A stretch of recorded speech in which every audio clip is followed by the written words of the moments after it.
Welcome everyone. My name is Michael P. Burke, and today I'm going to give you just a quick tour of my 4-hour one-on-one Zoom Adobe Illustrator workshop.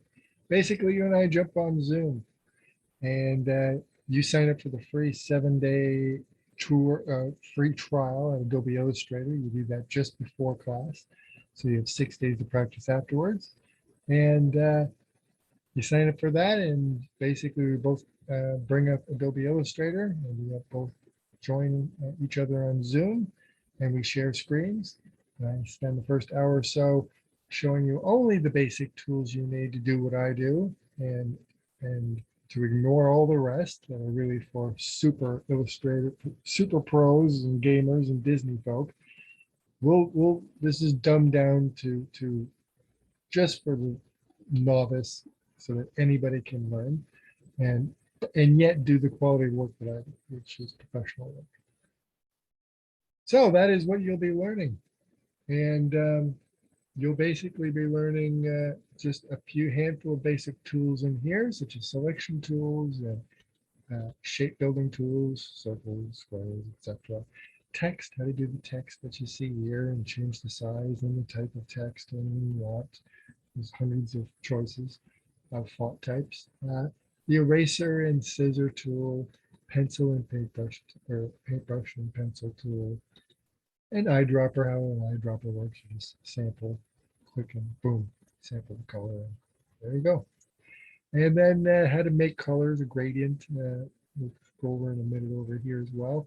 But it's basically how to create different layers of color, and then just how to learn the difference between line and fill. Line and fill. And we drill it into you. As they said, first hour or so I teach, and then the rest is just practice, practice, practice. And then say, okay, make me a circle. Okay, make the line black. So then you'll click this and you'll come up here and you click black, and boom, now it's black. And then I'll say, okay, now make it thicker. And because I would have taught you how to make the stroke down here thicker, you can make it thick, thick, thick, thick. And let's just draw something just to show. Go to the layer here. Oh, maybe got a circle right in place. So I might say, okay, make that the line black, and then black, and then I would say make it thick, and you would come up and to make it thick to 20 thick. So you would come up and make it 20 thick. And so I see you can make them as thin as thick as you want. You'll learn all that, and you can even do brush strokes. And so you want a pencil crayon look. So I changed it to pencil crayon and made it thick. You start to see the texture of pencil crayon look. So you can change the stroke thickness, the type brush type. So you'll learn all that kind of stuff too. But basically, you'll learn a handful in here. You'll really get to know fill and line. It's really easy. And then you'll learn just a handful of tools up here. A lot of it you're not going to use. So file, you're just going to learn 2 basic ways, the only ways you need to learn to save, which is export or save as. You'll learn the difference, and you'll learn basically how to save things for printing or for internet use and what file types you need to do that. So really simple, just down to the very basics. Again, it's being recorded, so you can always go back to it. Select, you only use a few here, copy, paste, redo will be, undo will be your friend, undo and redo. And when you make a mistake, just hit undo, and there you go. So you'll learn that and paste. And most of these you won't use. You'll use other colors a bit, but that's it. We won't use, I don't use them, so you won't use them. And then up here, you'll just use most of the top stuff, which is how to group things together, ungroup things together, and how to move things front to back. And that's basically it. Most of this you're not going to use again. And type is just, you'll only use it for the size and the font, again, for like creating text.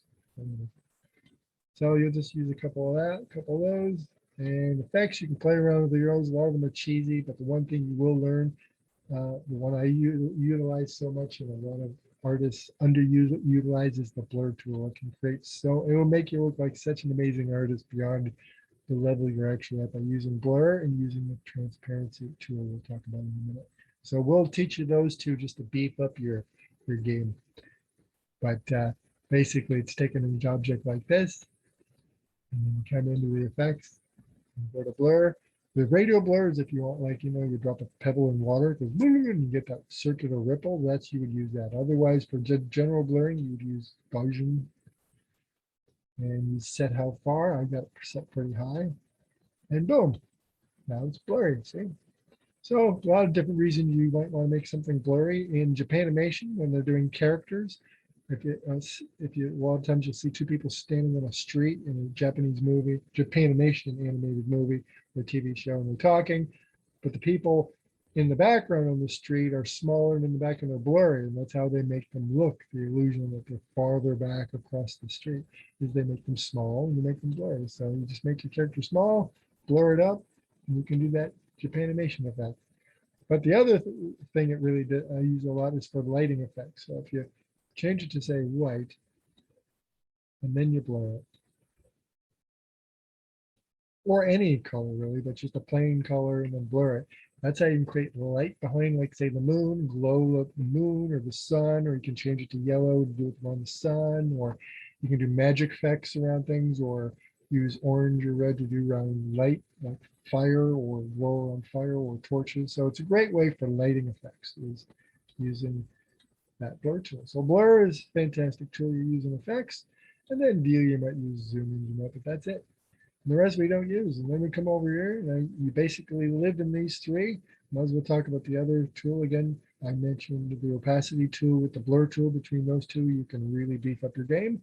So now that we got this blurry effect going here, if we were to change it, the opacity, and lower the bar, it becomes ghostly. So you can make ghosts.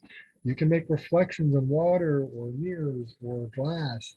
You can make smoke, same effect if you were to draw smoke, and then with a pencil effect here, do smoke.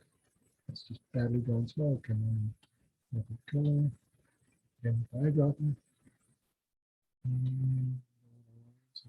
empty, and then we go over to the transparency tool again, and now we've got smoke. Wherever you pass it over, it looks smoky. See, so you can do all these things. So opacity, so you learn that. And again, we already talked about you learn gradients, how to do colors. So you learn how to in here change colors. So if I want to take the eyedropper, I can change to yellow, and now I can start changing. It's a great way to do light to dark effects. And you'll basically, once you do learn to do that, you'll basically, I'm going to unlock the bottom layer here so you can see. So with this one, I select that background. I did a lighting effect, but it was really just using this tool. So if you see the tool here, so, and I also teach you this little bar here, this gradient toolbar here, which is great because when you move it around, you can move the light source. So by using a lighter version of color and darker versions and putting them in that gradient tool, and then using this tool just to move it around, I can move the light around my room. So if I create a full thing, I can go to each object. If I've created people and dressers, I can move this around on them, and thusly changing the light on them. So it's great for circles, because if you want to do like a planet or a basketball, see, so now if I move that bar around and move it around, so it's great for, to even create three-dimensional effects. So great for lighting, all that stuff. So you'll live in here, you'll use that tool a lot, the transparency tool, but you'll definitely obviously use the gradient color tool to fill things in, and you'll use the layer tool, because to do anything, you want to create layers. It's really easy to use. You start with one and you just start adding. So three, if I push the plus button, now I got a fourth layer. You learn how to lock them so that if you don't want to work on one thing, but you don't want to accidentally mess up the others, you can just lock them. So then you just click in here, see it looks like a padlock. And this is just an eyeball, which means if you want to look at something or not look at something, you make it visible or not visible. But other than that, and just adding them in there, that's as simple as it is to use layers. You just get used to learning to use layers, and it just keeps everything simple and organized and separate, and makes your life a million times easier. So you'll learn a little bit of that. So you'll live in here, you'll learn a handful here, you'll learn a handful here, you'll learn a handful here, and that's it. And you'll be able to do everything that I can do. And again, it'll be recorded. And then just to add bang for buck, you'll also learn how to take photographs or your artwork that's scanned or photographed. But it has to be high quality. That's the only thing. It has to be high resolution. Now this is high resolution. You can see because you can see the texture in canvas. So It was poorly taken. I was off angle, but you can see the camera was fantastic quality. So as long as it's high quality, then I will teach you at the end, which is great for authors or illustrators, is how to go in, change the mode to what they call tracing, and then how to select the item, the photo, and then high fidelity. And then we'll discuss in the actual workshop while it's happening. I'll discuss what this actually is going on, how we're actually taking, clustering the pixels and instead converting them into shapes, translating them into shapes, pieces that are mathematically created. And we discussed that's the difference between vector and pixels.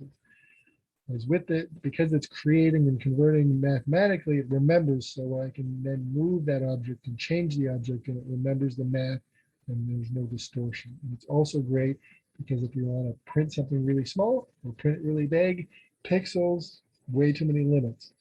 With the vector, you can do that. You can shrink it down to a postcard or blow it up to a banner. So now you see it's been converted and there's almost no difference. It looks pretty much the way it did before because it was a high quality photo. But now instead of pixels, it's these pieces. And because that, as I said, I can squish it down like this and watch. It didn't get distorted. It's still the same because it's remembering the math. And same thing, I can print it small or big and no distortion. So that's a great bonus at the end of the class is you learn how to do that. So I hope you enjoyed that little tour. And you've seen the description box, my email, michaelpburke@yahoo.com. Just send me an email for more information to book your class. In the meantime, just practice, practice, practice. Thanks for watching.